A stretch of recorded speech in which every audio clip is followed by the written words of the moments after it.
আজ জন্মাষ্টমী, তাই আমার শ্রীকৃষ্ণের ইচ্ছা হয়েছে ছাদে গিয়ে স্নান করবে। তাই তাকে নিয়ে গেলাম ছাদে।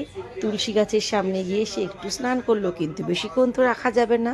তাই তাকে নিয়ে চলে গেলাম ঘরে। ঘরে নিয়ে গিয়ে আমি দই দুধ দিয়ে ভালো করে তাকে স্নান করালাম। অঙ্গরাগ করিয়ে ইচ্ছে মতো তাকে বেশি করে দুধ দিয়ে স্নান করালাম। তারপর তাকে নতুন জামা কাপড় পরাবো বলে ভালো করে গা পা মুছিয়ে দিয়ে নতুন সাজে সজ্জিত করব। তার ইচ্ছা হয়েছে তার মুকুটটা একটু পরে দেখার। ভালো করে না সেজেই আগেই মুকুট পরে নিল। ঠিক আছে, এবার দেখো কেমন লাগছে আমার রাধা কৃষ্ণকে। সেই সঙ্গে সঙ্গে রাধা রানীকেও তৈরি করিয়ে নিয়েছি। এবার দেখো, ময়ূরের পালক তো তার সঙ্গে দিতেই হবে। তার খুব পছন্দের জিনিস ময়ূরের পালক। তাই ময়ূরের পালকে দিয়ে তাকে দেখো কেমন লাগছে আমার রাধা রানী শ্রীকৃষ্ণকে। খুব মিষ্টি লাগবে, তাই না?